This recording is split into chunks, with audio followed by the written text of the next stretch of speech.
les moyens de lutte. Donc il y a toujours un véhicule de commandement, donc soit une VLTT tout-terrain. Ensuite on trouve tout ce qui est camion citerne feu de forêt, avec deux classes, ce qu'on appelle les camions citernes feu de forêt moyens qui vont jusqu'à 4000-4500 litres d'eau. Et après on passe à ce que l'on appelle les camions citernes feu de forêt super. Donc vous avez les deux modèles qui sont en bas, où là on est supérieur à 5000 litres d'eau. Et la particularité de ces engins-là, c'est qu'ils ont un entre guillemets pouvoir de pénétration au sein des massifs forestiers suivant l'accès qu'il y a. Et ils permettent d'attaquer également depuis le toit avec un canon automatique. Donc on évite d'avoir les personnels au sol qui puissent être gênés ou présenter des dangers pour eux, et ils attaquent le feu depuis les tourelles ou les canons automatiques.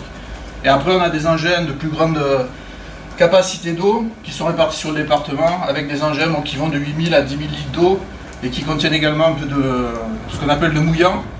C'est à même titre que la mousse que l'on utilise sur les feux d'hydrocarbures. Et bien on a des agents extincteurs qui nous permettent d'avoir une capacité d'action sur la végétation pour limiter l'inflammabilité et participer à la lutte. La particularité de la Dordogne, c'est que c'est un département qui fait un peu plus de 900 000 hectares, 400 000 hectares de boisés, un département donc, qui est très grand, et le troisième en superficie géographique de France, qui est très vallonné par endroits, d'où la difficulté d'avoir un système de surveillance un peu plus traditionnel, comme peut avoir la Gironde avec des pylônes et des gens qui sont à l'intérieur et qui surveillent, ou les Landes qui ont un petit peu automatisé leur système avec de la vidéosurveillance.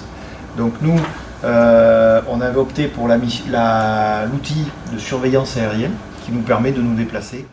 À côté, donc, vous avez le centre départemental de traitement des appels d'urgence, donc c'est là où on arrive le 18 et le 112.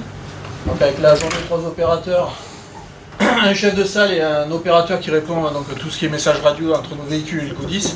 Et après, donc ici, vous avez le centre opérationnel départemental, ce que l'on appelle le CODIS. Vous avez un officier qui est donc là principalement la journée présent ici, après c'est une astreinte, qui lui en fait gère la montée en puissance d'une opération qui aurait été prise à côté. Et en ce qui concerne le feu de forêt, donc, par rapport à ce que je vous ai expliqué tout à l'heure, dès qu'il y a un départ de feu, le chef de salle est à côté, ils envoient la première unité, donc le véhicule de commandement et les deux CCF. Et à l'issue, la gestion de l'opération bascule ici, et c'est ici que l'on décide de l'envoi des renforts et de quel type de moyens de renfort on envoie.